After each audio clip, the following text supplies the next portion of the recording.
How did you learn to start to trust your own inner guidance and write down the things that you believe to be true?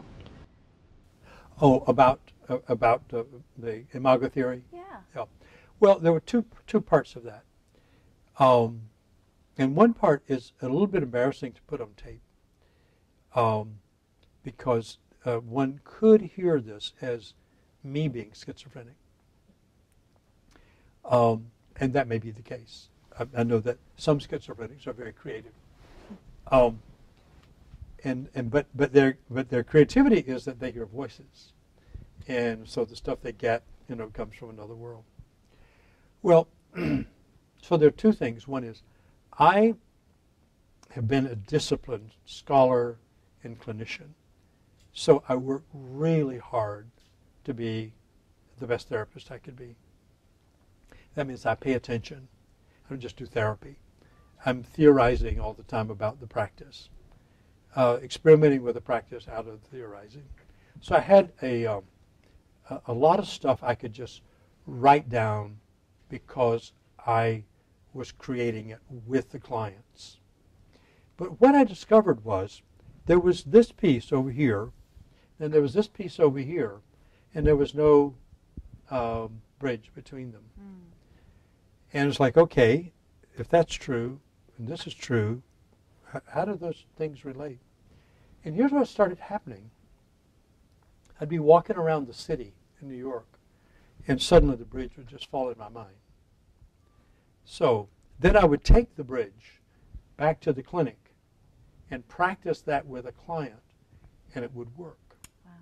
And because the bridge connected two things, now we had a network. And slowly I built from point to point these bridges. But all of the connectors were, in some sense, revealed, or they were logical connectors. But it was the downloads, and it just kept coming. I finally got out my tape recorder, and I'd walk down the street, and stuff was coming, and I'd talk it into the tape recorder, get it back to my office, and transcribe it. I always had a pad with me, because anytime I would stop and focus, something would drop in. And how I began to trust that was it made sense. Every piece began to look like the pieces of an architectural system. That's what Helen says about my mind. She says, you have an architectural mind. You don't know how to do anything, but you do know how to build a building. And this was a theoretical building. So it made, since I'm my first background was in philosophy. So you look at the logical consistency of a set of ideas.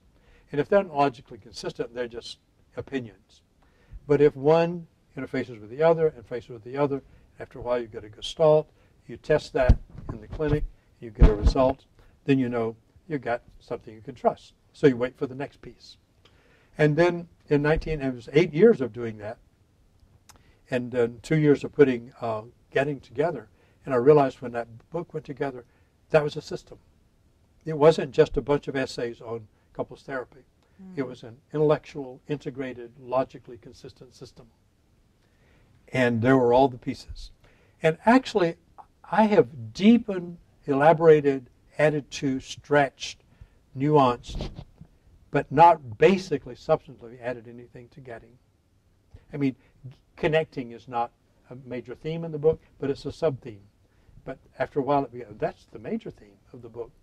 So it was just interesting to me how all that seemed to just fall out onto the paper, and then the empirical testing of it in the clinic. Incredible. Really. I love hearing about how you were willing to care enough about yourself and what was showing up inside of you to actually record it, that you gave yourself enough validation. Yeah. You validated yourself enough to say, this matters. Yeah. What I'm thinking, what I'm hearing really matters, and I need to get it out.